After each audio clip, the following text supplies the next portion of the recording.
We're going to now have a look at this covenant that was made by Ahaz with the Assyrians, and we're going to see just how important this is for events of the latter days, which we are actually observing right now. You know, it was just last October, a month after Putin had moved planes and troops into Syria, that the Time magazine came out with this cover: Russia just wants to be friends. Yeah, and I think we know better, don't we? But how the political landscape of the Middle East was changed in September 2015 is just quite remarkable, and it's prophesied. It's actually prophesied in Isaiah. We're going to see that that's part of the study that we're dealing with over the course of this weekend.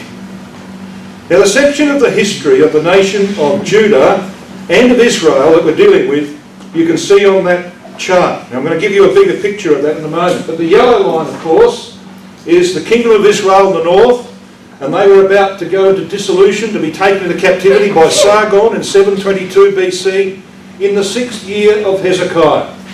So they were about to come to an end. One of their last kings was Pekah, the son of Remaliah, and he was in an alliance with Rezin, the king of Syria. And they wanted to replace the king of Judah with an appointee of their own.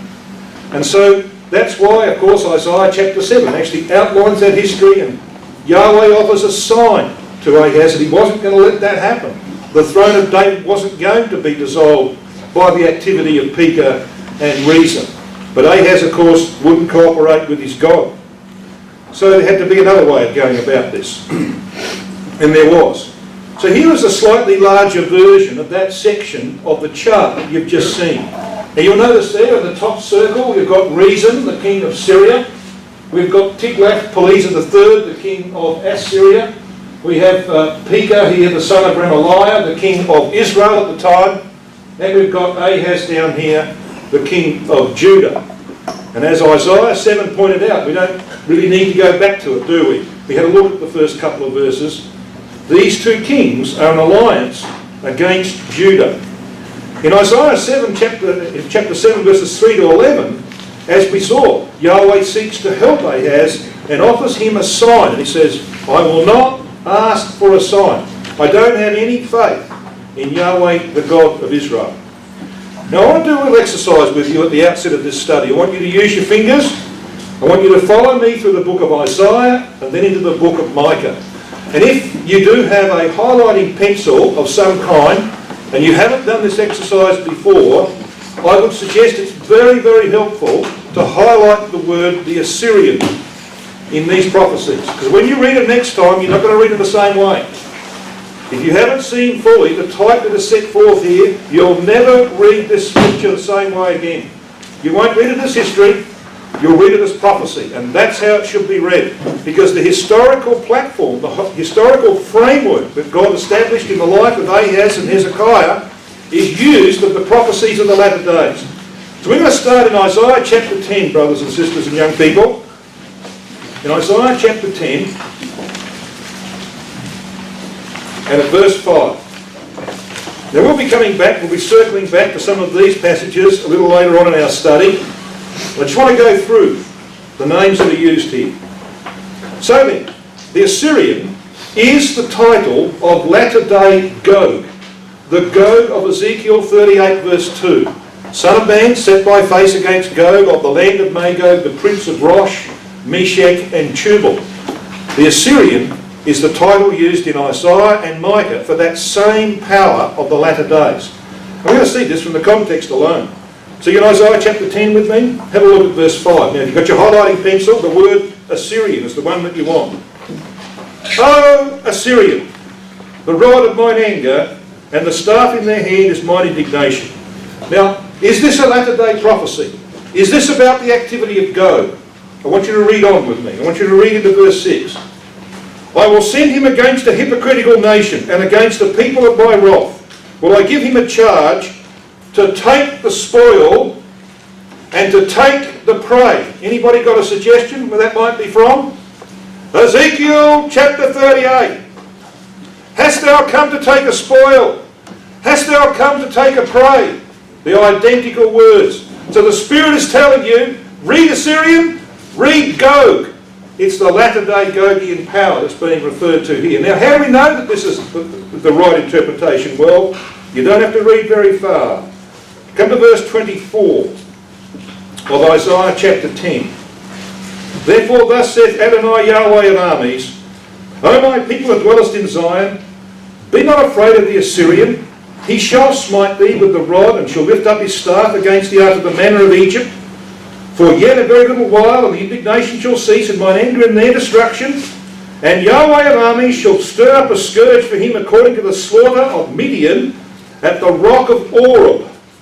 Now, those of you who have done a little bit of work on the book of Judges will know that when Gideon and his 300 men destroy the host of the Midianites, in Judges chapter 7, it's a type of Armageddon.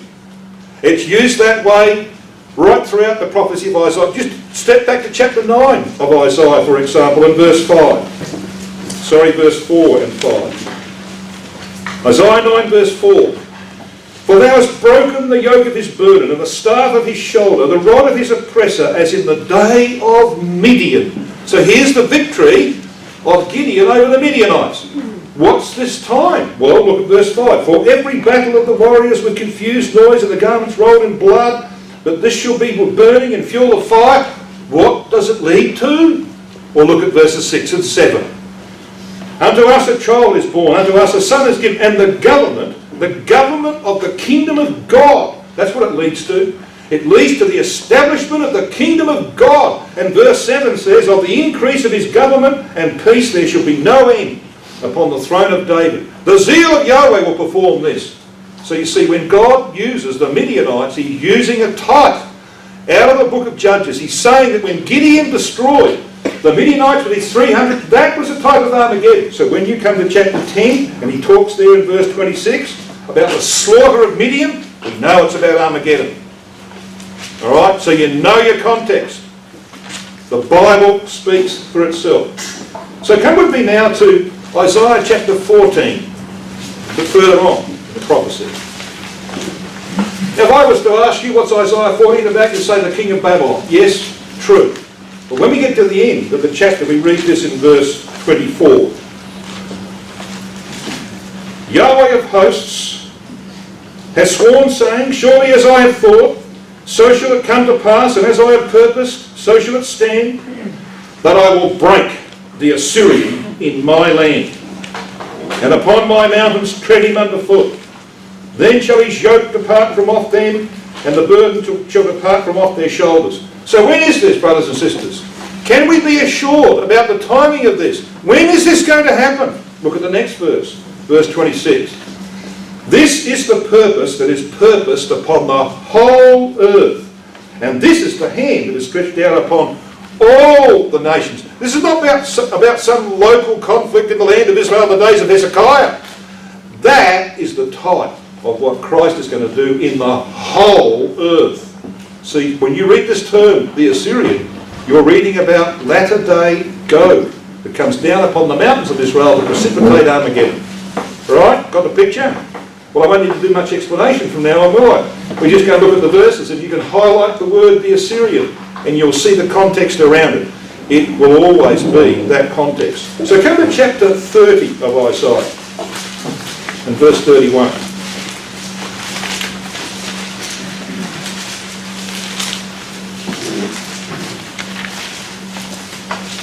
Now those of you who know this section of Isaiah will know that from chapter 30 through the end of chapter 35, which of course then we have the historical chapters 36 to 39 of Hezekiah, okay, you will know that this entire section is about the whole program of 40 years from Armageddon to the time when the kingdom is fully established. That's the picture of Isaiah 35. The redeemed of Yahweh shall return.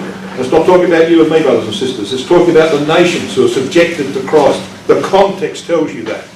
So you've got Armageddon in chapter 30 through to chapter 31. You've got a little hint of it in chapter 33. But then it shifts. In chapter 33 it shifts to the overthrow of Babylon the Great. And when you get to chapter 34 it's about Edom. A sacrifice in Bozrah and Edom. That's about the overthrow of the Catholic system towards the end of the 40 years of conflict that Christ will undertake to establish the kingdom. The whole program is here. So where does it start? Well, it starts with Armageddon. So in chapter 30 and in verse 31 you read this. Through the voice of Yahweh shall the Assyrian be beaten down, which spoke with a rod. Now if you read around that context, you will see it's about Armageddon. Take verse 27, which is the beginning of this section. Behold, the name of Yahweh cometh from far, burning with his anger, and the burden thereof is heavy. His lips are full of indignation, his tongue is a devouring fire, and so it goes on like that. This is Armageddon. And it's the Assyrian that's destroyed in that conflict. Come to chapter 31 and verse 8 and 9. Then shall the Assyrian fall with the sword. So there's our name again. Not of a mean man, not of a mighty man, not of a mean man shall devour him. But he shall flee from the sword, and his young men shall be discomfited. And he shall pass over to his stronghold for fear, and his princes shall be afraid of the ensign, saith Yahweh. We know who the ensign here is. This is our Lord Jesus Christ. And goes to say this, whose fire is in Zion, and his furnace in Jerusalem. This is about the destruction of the Gogian Confederacy upon the mountains of Israel outside the walls of Jerusalem. Got a bit of a feel for that? Well, Isaiah's not the only prophecy that uses the Assyrian. Micah uses the Assyrian. So come to the prophecy of Micah. Now why would Micah do this, do you think? Well, I'm going to read you Micah 1 and verse 1, which says, the word of Yahweh that came to Micah the Morashite in the days of Jotham, Ahaz, and Hezekiah, kings of Judah. So there's your answer. The same historical background. When Micah prophesied, he was prophesying in the reign of Jotham, the father of Ahaz, right through the reign of Ahaz and into the reign of Hezekiah. He was there at the time of the Assyrian invasion. And so when you read in Micah chapter 5 these words, it's no surprise, is it? We know what Micah 5 is about. It's about our Lord Jesus Christ. And you read this in verse 4. And he shall stand and feed in the strength of Yahweh, in the majesty of the name of Yahweh his God. And they shall abide, for now shall he be great unto the ends of the earth. And this man, Christ, shall be the peace, when the Assyrian shall come into our land, and when he shall tread in our palaces. Then we shall raise against him 7 shepherds and 8 princes of men. Actually a reference to the king priests that will be with our Lord Jesus Christ. We'll come back to that later on. Look at verse 6. And he, it should read, he, Christ, shall waste the land of Assyria with the sword, and the land of Nimrod in the entrances thereof. Thus shall he deliver us from the Assyrian, when he cometh into our land, and when he treadeth within our borders. So brothers and sisters, there's no doubt, is there? No doubt at all what that context is about. It's about the Lord Jesus Christ coming in his second advent to set up the kingdom. And he's going to have to deal with a latter-day Assyrian, the Gogian Confederacy upon the mountains of Israel. So it's all based upon what happens in the history of Judah in the days of Hezekiah, and preceding him, of course, in the time of Ahaz, when he makes a covenant with the Assyrians. It's a type of Armageddon. But of course, the Assyrian army was destroyed outside the walls of Jerusalem. And so will Gog's army be destroyed outside the walls of Jerusalem. So faithless Ahaz, who we've seen as a type of modern Israel, who made that first pact with the Assyrians, had 2 problems. I want you to come to 2 Kings. 2 Kings chapter 16 and verses 7 to 9. He had 2 problems.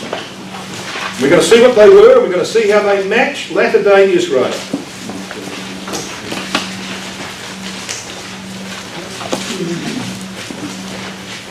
Second Kings chapter 16, verses 7 to 9. Just to get the context straight in our minds, look at verse 5. It says, Then Rezin, the king of Syria, and Pekah, the son of Remaliah, king of Israel, came up to Jerusalem to war, and they besieged Ahaz, but they could not overcome him. Now their purpose, of course, was that they wanted to establish their own ruler on the throne of David. Look at verse 7. So what does Ahaz do? Well, we know what happens here because Isaiah comes to him, Isaiah 7, offers a sign, he says, not interested. What does he do next? Well, this is what he does, verse 7. So Ahaz sent messengers to Tiglath-Pileser, king of Assyria, saying, I am thy servant and thy son. Come up and save me out of the hand of the king of Syria, and out of the hand of the king of Israel, which rise up against me. And Ahaz took the silver and gold that was found in the house of Yahweh, and in the treasures of the king's house, and sent it for a present to the king of Assyria. And the king of Assyria hearkened unto him. For the king of Assyria went up against Damascus, which was where reason was established, and took it, and carried the people of it captive to Kir, and slew reason. So there's your history. Pretty plain, isn't it? Pretty simple. Ahaz sends messages, I'm in trouble, I've got this Pekah, king of Israel, and Reason, king of Syria, in alliance. They want to overthrow me. Can you help me? Yep. So the king of Assyria attacks Damascus, kills Reason. One of his problems gone, isn't it? And the other one wasn't far behind it. So the Syrians were subdued in around about 720 BC under Tiglath-Pileser. They were subdued by this attack that you can see there in verse 9. Damascus was taken and destroyed, and history records that it lay in ruins for 40 years. And the inhabitants were carried away captive into Assyria. We were told that in 2 Kings 16. And if you go to Isaiah 7 verse 8, you'll see the reference there to the overthrow of Israel as well. So in this prophecy was fulfilled, brothers and sisters. The prophecy that was read for us to introduce this class. Isaiah chapter 17. So can I take you to Isaiah 17 and have a look at this prophecy being fulfilled?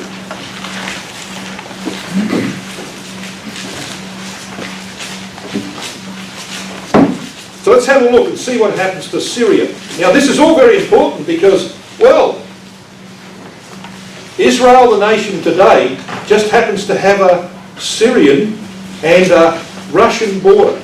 Did you hear the words of Prime Minister Netanyahu recently when he said, Israel now has a Russian border? Yeah, interesting, isn't it? They've got a Syrian border, but the Russians are in Syria right now. So this is a problem. We're going to see just how precise this prophecy is in relation to the latter days. We're actually watching these things happen right now. Isn't it marvellous? And when the Word of God is there, we can actually read not only what is happening, but what is going to happen. We know what's going to happen. And we're going to see that in our studies, God willing, over the course of these 2 days. So what about this prophecy in Isaiah 17 verse 1? It says this, the burden of Damascus, behold, Damascus is taken away from being a city, and it shall be a ruinous heap. That was fulfilled when Tiglath-Pileser came along and he killed Reason, he destroyed Damascus. History says it lay in ruins for 40 years. It didn't stay that way though, as we're going to see. The kingdom of Syria remained a province of Assyria, so you don't want to confuse those. Syria, Assyria, 2 different powers, till the capture of Nineveh by the Medes in 625 BC, when it fell under the conquerors. So there's our prophecy, 2 Kings 16 verse 9. I want to just go into a little bit about the destiny of Damascus, what happened after that, and of course what's going to happen today. So Isaiah 17, though it is a prophecy that was fulfilled in the days of Ahaz, is nevertheless like a lot of prophecies. It has a primary application for that time, and it has a secondary application for the latter days. We know that's true, don't we? And that's exactly what's going to happen here. So let's just have a look at what the prophecies about Damascus say. And there are 3 of them at least. There's this one in Isaiah 17 verse 1 that says that Damascus will be taken away from being a city, but it should be a ruinous heap. Fulfilled, but it was rebuilt. We've got Amos 1 verse 4, that Yahweh would send a fire into the house of Hazael. Now Hazael, of course, was a king of Syria, which should devour the palaces of Ben-Hadad, another king of Syria. But you know, I want you to come. Just put something in Isaiah 17, if you wouldn't mind, because we'll be back here shortly. Come to Jeremiah 49. That's the other prophecy of the 3. Jeremiah 49. Now this takes a little bit more explaining. In Jeremiah 49, we have a series of prophecies. There's one against Edom, and there's one against Damascus. It starts in verse 23, Jeremiah 49. Concerning Damascus, Hamath is confounded, and Arpad, for they have heard evil tidings. They are faint-hearted. There is sorrow on the sea. It cannot be quiet. Damascus is waxed feeble, and turneth herself to flee, and fear has seized on her. Anguish and sorrows have taken her as a woman in travail. Then we got this strange verse, verse 25. How is the city of praise not left? The city of my joy. Now there will be different translations in this room, and you might have a better translation of that. The one you can see in yellow on the screen behind me is from the Interlinear Scriptural Analyzer. It says, how is it that the boasted city is not forsaken, the town of elation? Now what this is about, and the context demonstrates it, is that when Tiglath-Pileser brought his Assyrian army up to Damascus, the people greatly feared, just like they did when he came to the walls of Jerusalem. They greatly feared. And there were some people saying, let's get out of here. And probably some did. But the young men of the city said, not on your life. You know, I've had my spinach this morning, I'm going to fight the Assyrians. Not on your life, I'm not fleeing. And they were boasting about how Damascus could defend itself against the Assyrians. But they were all cut off, they were all destroyed. And you see, the next verse tells you that. Verse 26, it says, therefore her young men shall fall in her... These are the boasters. These are the ones who are saying, we're not going to forsake this city. It's the city of our pride, of our power, of our elation. We're not going to forsake it. Well, okay. A bit like ISIS, they're going to kill you. Because they were all slaughtered in the streets of that city, as verse 26 says. And all the men of war should be cut off in that day, saith Yahweh of hosts. You had your chance, you didn't get out when you could, so you're all going to be dead. However, by the time of the Medo-Persian supremacy, Damascus had not only been rebuilt as a city from the ruins in which it lay for 40 years, but it was the most famous city in Syria, according to the historian Strabo. So it bounced back. Could I ask you what Damascus is like today? I took a party there to Damascus in 2010. We stayed in a couple of hotels. We went to some delightful restaurants. Don't bother today. Half of Damascus is in ruins today, and the other half is shortly going to be in ruins. And we're going to see why. Because the latter-day Assyrian has a work against Damascus. And that's what Isaiah 17 is about. It has a secondary application.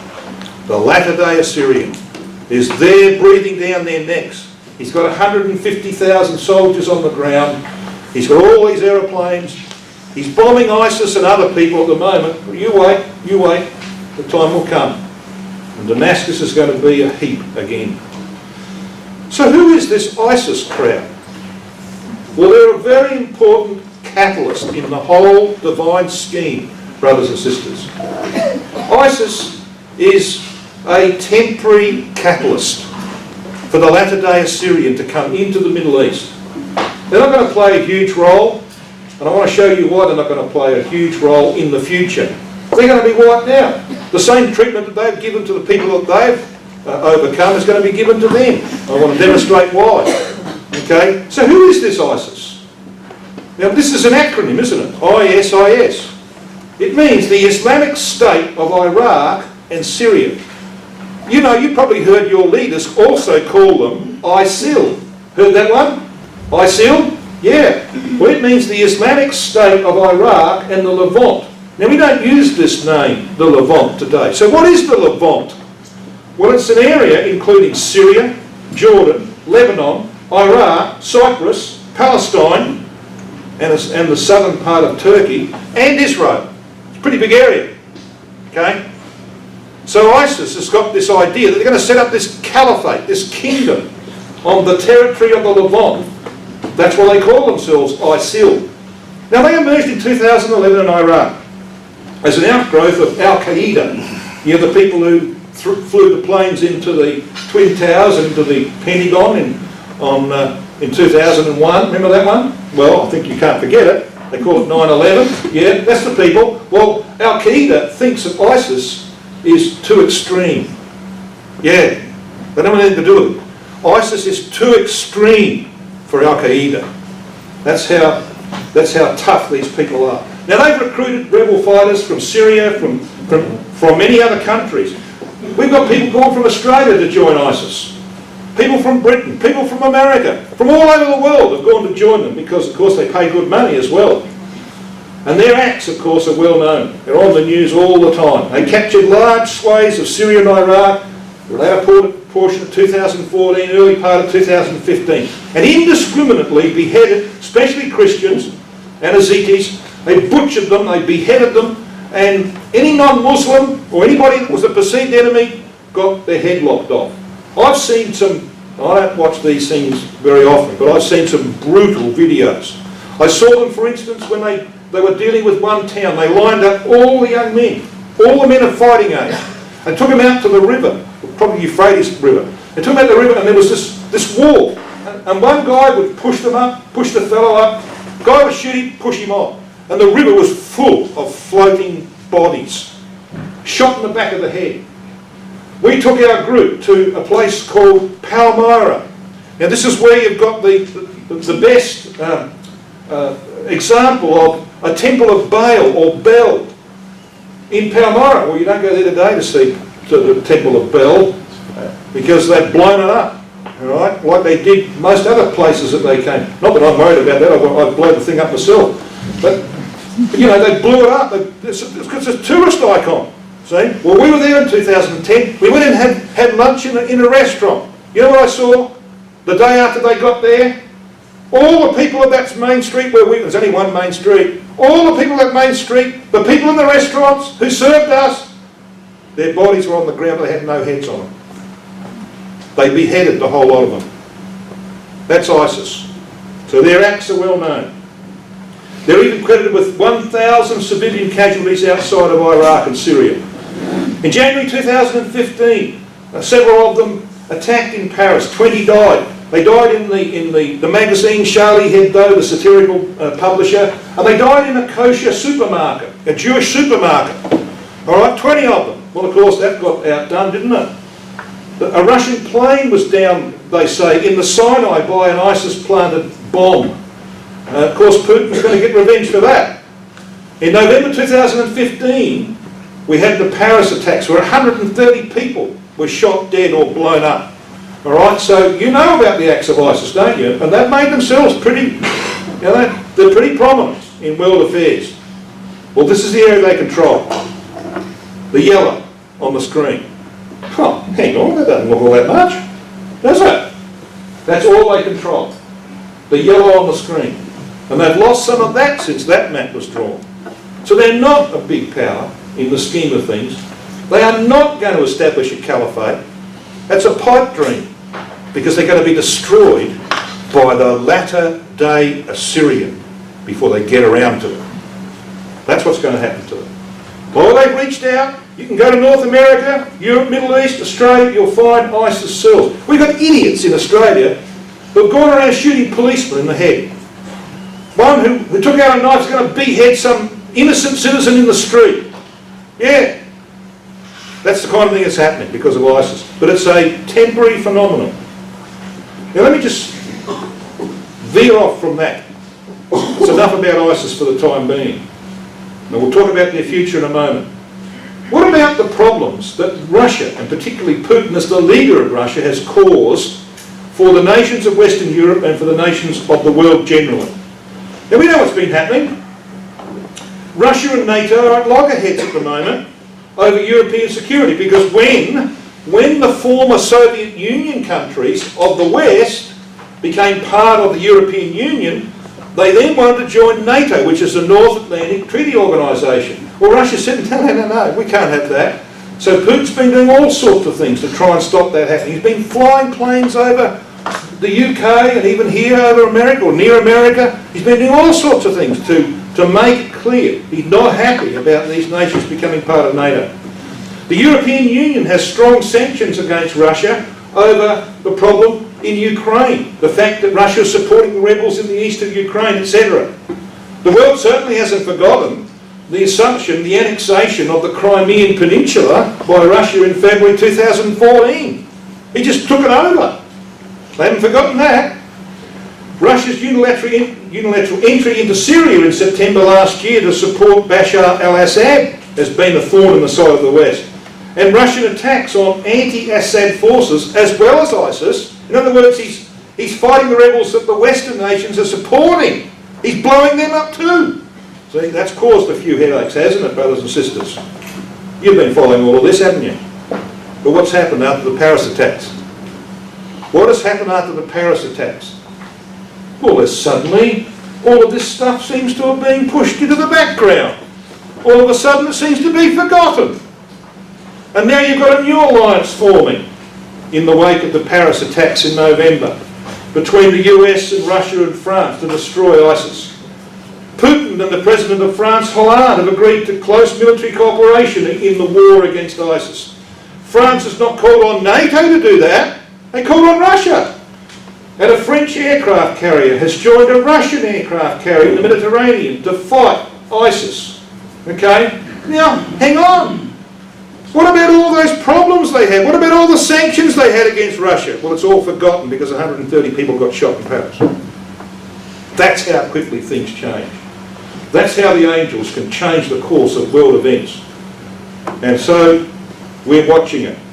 The Western powers are being squeezed into a compromise on Assad. They want him out. Russia says he's not going out. They've got a compromise on that. So what about Putin and ISIS? Well, ISIS signed their death warrant in September 2014. You know what they did? They personally threatened Putin over his support for Assad in Syria. And they said that their Islamic State would free southern Muslim Russian states from Kremlin control, liberate the Chechens from Russian control, and ultimately they would have their people that they say they have in Russia attack Moscow itself. What idiots. I mean, they are dealing with the most powerful man on earth who does anything he wants and gets away with it. Right? They have signed their own death warrant. And you know he's in Syria to destroy who? ISIS. Yeah. And eventually he will. He vowed in November 2015 to hunt down ISIS wherever they are. And you know, he's a very crude man, isn't he? He said, even if they're in the toilet, I'll get them there. That's the crudity of that man. It doesn't matter where I'll get them. I'll hunt them down. That's this man. He's going to destroy ISIS in due course because he happens to be the leader of the latter-day Assyrians. Yeah. We're going to see just how much of this we're watching right now. There was a headline in the Daily Express in the UK, the 17th of November 2015, that said, "End of ISIS. Putin sending 150,000 soldiers to Syria to wipe out evil Islamic State." Yeah. Well, that's enough about signs of the times. Now let's have a look and see what the Bible says about this. I want you to come to Daniel chapter 7.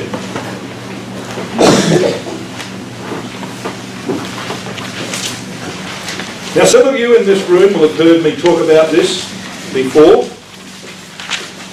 Some perhaps not. But this is one of the most important prophecies that's actually happening right now. We need to come to grips with. Daniel 7 verse 7, as you well know, the first 7 verses of Daniel chapter 7 are all about the 4 beasts, the successive world empires. It matches, of course, Nebuchadnezzar's image of chapter 2. So you have, instead of the head of gold, you have the lion of Assyro-Babylonian Empire. Then you have the Medo-Persian bear in place of the chest of silver. Then you have the Greek Macedonian leopard in place of the belly and thighs of brass, and so on. And you've got this 4th beast that is in place of the legs of iron. It's described here in verse 7 of Daniel 7. "And this I saw in the night visions, and behold, a 4th beast, dreadful and terrible, strong exceedingly, it had great iron teeth. It devoured and brake in pieces, and stamped the residue with the feet of it." Now you notice those words in green? They've never been fulfilled by the 4th beast. Never. It's still to be fulfilled in the latter days. It never happened in the history of Rome. I want to show you that.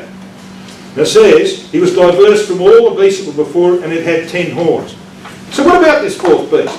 Well, you might say it's long since gone. The Roman Empire's gone. All that's left of it is the iron of Catholicism. Yes, true.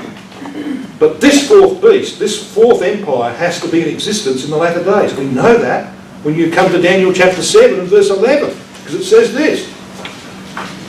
Daniel 7 verse 11. I beheld then, because of the voice of the great words which the horn spake, that's the horn on the fourth beast, which we read of in verse 8, it says this. I beheld even till the beast, the fourth beast, was slain, and his body was given to the burning flame. So who does this? Well, Christ and the saints. Verses 13 and 14 talk about that. So Christ and the saints will destroy this fourth beast, and in fact they will have to deal with the other three beasts who will be around. Because you see, when Gog puts together its great confederacy, it has reformed all of those powers again. It's taken over the territories of the four empires. It's taken their people into its empire. You've got the great image empire which stands up in Daniel chapter 2. And as we know, that's the drama of Daniel 2, isn't it? Daniel 2 is not about a succession of world empires. Well, it is, but it's not really about that. It's about what's going to happen in the latter days. And that's what Daniel says to Nebuchadnezzar. God is telling you what's going to happen in the latter days. That image has got to be put back together. And the territories of those four empires have got to be brought together into one massive image empire. That's why you read of the other beasts here in verse 12 of Daniel 7. As concerning the rest of the beasts, they had their dominion taken away. Okay? So, brothers and sisters and young people, this is a prophecy of the latter days. So what part of it is still yet to be fulfilled in terms of the words of verse 7? Well, this is the part. So, this is what Brother Maurice Stewart wrote in the Prophecy of Daniel in August 1973. Now, some of you will have his notes on the Prophecy of Daniel. Well, I'll tell you something. Hold on to them. They're going to be worth a lot of money pretty soon. You know why? Because when they were reprinted, they weren't reprinted exactly as they were in 1973. All right? Certain things were taken out, and this is one of them. Now, I don't know what stupidity led to that, but it's stupidity. He had this right, brothers and sisters. He had it right. Maurice Stewart had most things right on prophecy, didn't he? All right? And he had this right. We need to recognise that. This is what he says about Daniel 7 verse 7. Let us emphasise, in other words, it's important. Here is an important statement that has not as yet been fulfilled. Rome has never trampled the residue of Persia underfoot. It has never occupied all this territory. In other words, the territory of the previous empire that it took over. A power must yet arise which will occupy the territories of Babylon, Persia, Greece and Rome, to be afterwards subjected to a higher power, namely Jesus Christ. Russia will do this. Thus, like the image of Daniel chapter 2, whose metals will have to be confederated together before they can be broken to pieces together, as required by Daniel 2:35, so also this terrible fourth beast vision has a latter day application, and so it does. Let me show you how. Let me show you why. That was the Assyro-Babylonian Empire of Nebuchadnezzar. See the area there, in the darkish area? Nimrod established that way back in 2240 BC. But it was Nebuchadnezzar who brought it to the height of its power. It was destroyed in 539 by the Medo-Persians. It was gobbled up. You know, this bear has 3 ribs in its mouth. Now, normally when an animal's got 3 ribs in its mouth, it means that the rest of whatever it was that had 3 ribs is gone. It's consumed it. He's eaten it. Yeah. So the Medo-Persians came along and gobbled up that whole region. But they were followed in due course by Alexander and his forces. And they gobbled up all the territory of the Medo-Persians and added bits here and there. But what about the Romans when they came along? 67 BC to AD 476. Well, you notice where they got to. They got to the head of the Persian Gulf, only briefly by the way. They couldn't hold it because the Parthians were too strong for them. So, you know, when Hadrian came to power in 118 AD, he abandoned Trajan's conquest, his predecessor's conquest over here, and he built a line of forts that go north-south through modern Jordan and Syria. I know they are there. I stood in some of them. I can show you pictures of them. Every Roman mile, there's a line that became the eastern border of the Roman Empire for the rest of its history. So what's missing here? What's missing? Every previous empire gobbled up the whole territory of the empire that preceded it, not Rome. There's a residue. A big residue, by the way. And it happens to be that area there. And it includes a portion of Syria, Iraq, the whole of Iran, portion of the Stan states to the south of Russia, which are already in Russia's possession, Afghanistan, and half of Pakistan up to the Indus River. That is the residue of the three empires. That is what's referred to in Daniel 7 verse 7. This latter-day fourth beast, when it's revived, and as Brother Murray said, and he's quite right, Russia will do this, when it's revived, has to stamp the residue with the feet of it. In other words, it's not gentle treatment. The last time I stamped on something, it hurt. Alright? It's not gentle treatment. It's about putting troops on the ground. He's got 150,000 in Syria already, which is on the western border of the residue. So what do you reckon is going to happen tomorrow and the day after? Yeah. Progressively, events will lead to the complete consumption of that area, control by Russia of an entire region, which is why you read in Ezekiel 38 verse 5 that one of the Confederate powers with latter-day Gog is Persia. That doesn't mean Iran. It means the Persia that Ezekiel understood. What did he understand? The region you're looking at there, bounded by the red. Because that's where the Persian Empire went to. Okay? That territory has got to be part of the confederacy of Gog, the latter-day Assyrian. And he's right now in Syria, ready for the job. September 2015, troops came in with aircraft. Iran is actually helping its fellow Shiite government in Iraq against the Sunni ISIS. Sunni ISIS power, of course, is against all Shiites, and Shiites are against all Sunnis. ISIS threatened Russia, and Putin in particular, in September 2014, signed their own death warrant. And that's why you see this name here is very interesting. You might have heard your leaders talk about ISIS using the name Daesh. Right? Daesh.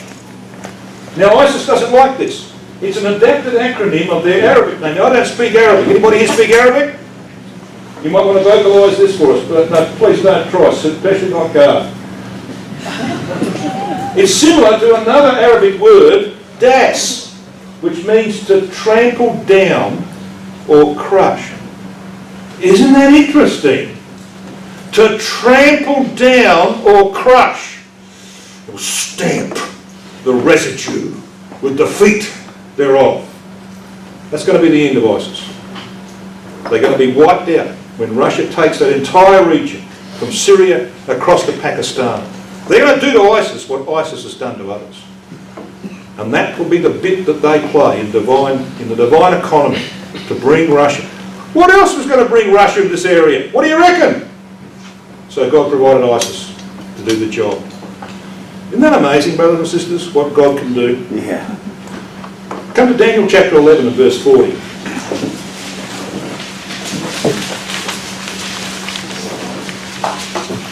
There are three references which all say the same thing. Ezekiel 38 verse 5, Daniel 7 verse 7, and Daniel 11 verse 40. They all teach the same thing. The assumption of the territory from Syria to Pakistan by the latter-day Gogian power, the latter-day Assyrian. Daniel 11:40 says this, and at the time of the end shall the king of the south push at him. Now we'll talk about who the him is here in a moment. It's actually the power occupying Constantinople or modern Istanbul. And the king of the north shall come against him, same him, like a whirlwind. with chariots and with horsemen and many ships. And he shall enter into the countries and shall overflow and pass over. Well, a portion of that verse has already been fulfilled. That which deals with the pushing by the king of the south at him. So in 1917, during the First World War, when Britain, which was the occupying power of Egypt, pushed the Turks from Palestine, that portion of the prophecy up to there was fulfilled. Okay? Now, to be called the king of the south or the king of the north, in terms of Daniel chapter 11, you have to be a foreign occupying power of someone else's land, which you're ruling for a time. Britain occupied Egypt from 1880 something to 1952. 1917 came within that period of time. That prophecy, the pushing of the Turks who were in possession of Palestine, the pushing of the Turks by the British power, the king of the south, coming up from Egypt, out of the land of Palestine, led, of course, to the formation of the state of Israel. Okay? Fulfilled. But not the second part. The second part of that verse, where it says, and the king of the north shall come against him, that is the power occupying Constantinople, like a whirlwind, that is yet to come. And that will be performed by the latter day Assyrian. Russia, the occupying power of Syria, Iraq, Iran, Afghanistan, and Pakistan, will invade the Middle East via Turkey. I want to show you exactly how that's going to happen. Now, the hymn here of Daniel 11:40, as Brother Thomas points out quite correctly in both Help Us Israel and the exposition of Daniel, the hymn here is the power occupying Constantinople. It is identified by this king of Daniel 11 verse 36. And the king shall do according to his will. This is the power. The king is the little horn of the goat of Daniel chapter 8 verse 9. It's a reference to the Roman Empire ruled from Constantinople in that time, support of the papacy and the Catholic Church.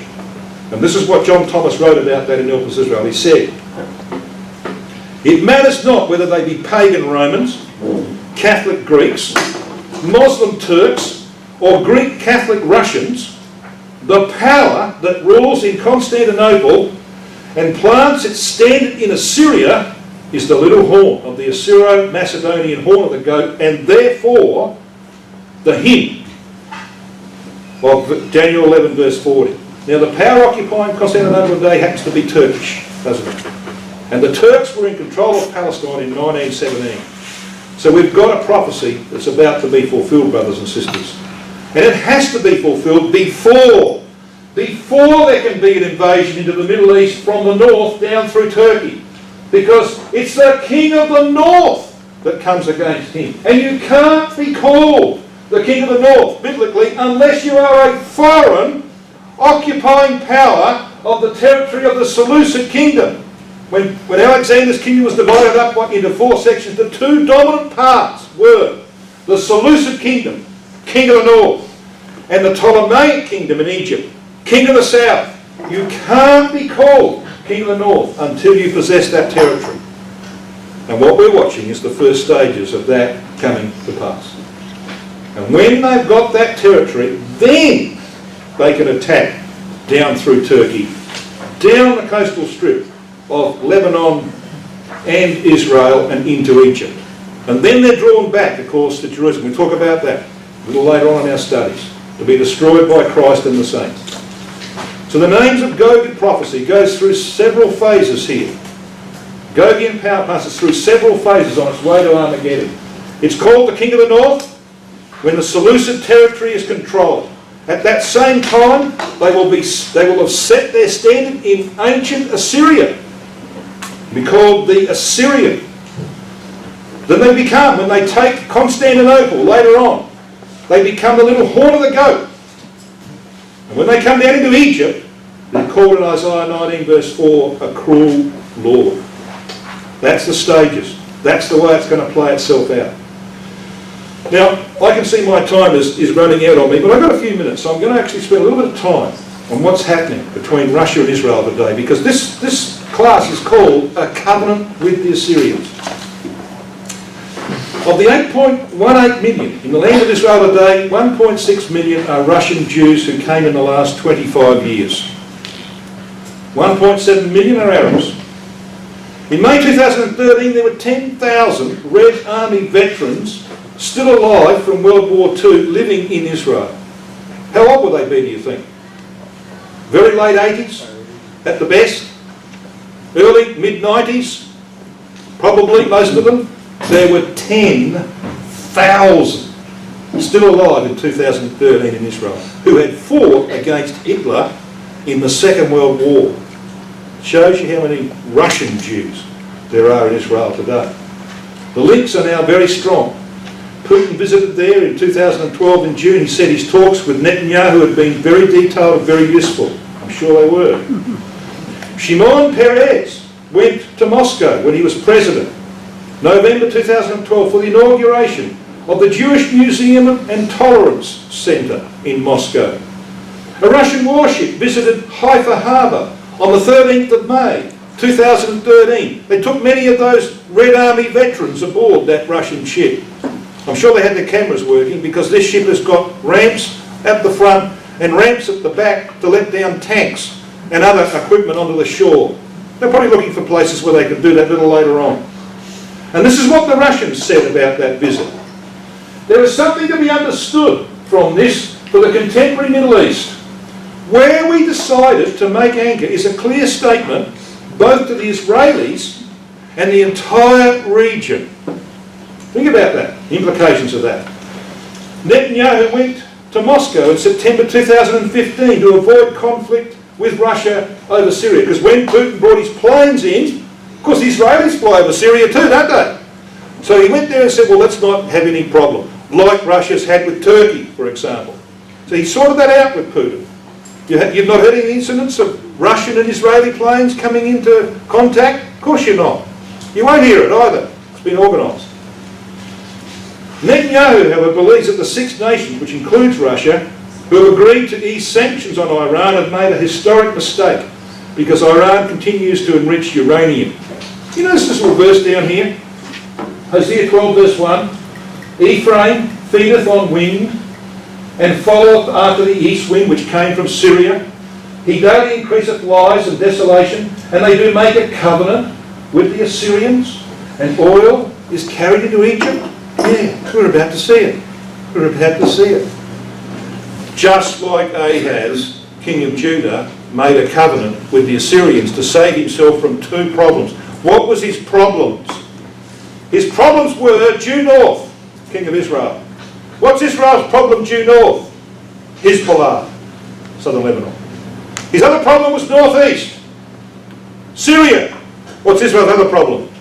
Syria. It's the only neighbour that wants to see Israel destroyed. All the rest are at peace with Israel. And a bit further northeast, you've got Iran. Yeah.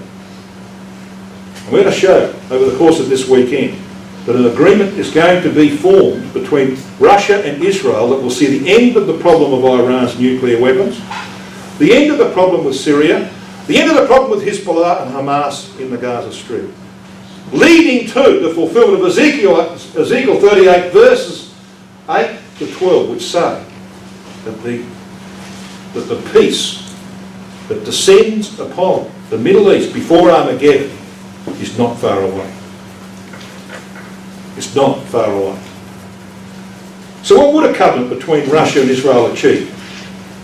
Russian control of Syria removes the last enemy among the nations surrounding Israel. Russian domination of Iran would end the nuclear threat to Israel. Any agreement would include Russian approval for Israel to eliminate Iranian-backed Hezbollah in southern Lebanon. And Israel will annex the West Bank as a result of it. Ezekiel 38 verse 8. You know what it says? When God comes down upon the mountains of Israel, he comes down upon the West Bank. I want to show you that in a minute. The Gaza Strip will become the homeland of the Palestinians. Joel 3, Zephaniah 2 indicate that. But they'll be at peace with Israel. You see, Ezekiel 38 verse 8 says, when God comes down, he comes down against the mountains of Israel. So where are these mountains of Israel? Well, 90% of them just happen to be in the West Bank, from Hebron to Gilboa. So what that means, brothers and sisters, is that at some point in the near future, Israel's going to take control of the West Bank. And when Netanyahu was elected last year, you know what he said? ultimately we're going to take over the West Bank. That's why he's building settlements there at the moment. Okay, he's going to take over the West Bank. When they do that, they can take down the wall that's around the Green Line, living without walls and bars and gates, having security, at peace. Yeah, it'll happen because of the covenant with the Assyrian of the latter day. It's all going to end very sadly for a faithless Ahaz-like nation, isn't it? Very sadly. Because we read in Ezekiel 38 verse 10, at the same time shall things come into thy mind and thou shalt think an evil thought. There's nothing more evil than making a solemn covenant when you intend to break it. Nothing more evil than that. And it's happened before. Guess who to? Russia. On the 23rd of August 1939, Nazi Germany and the Soviet Union signed what was called the Nazi-Soviet Non-Aggression Pact, agreeing that the two countries would not attack each other in the future. The pact was broken when Nazi Germany attacked the Soviet Union less than 2 years later on the 22nd of June 1941. Stalin was so stunned by this because he was so confident that this covenant, this agreement with Hitler would hold, he'd actually gone and shot his best generals because they were competition to his leadership. So he shot them all. Brothers and sisters, we're going to talk about the Assyrian invasion in our next study, God willing. We're going to see how all of those things of the past are a wonderful pattern for the things of the present and the future. And the great thing about all that is we are being prepared to be involved in it. And when all this happens and unfolds and the latter day Assyrian comes into God's land, guess who's going to be there to meet him? You and me. By the grace of God.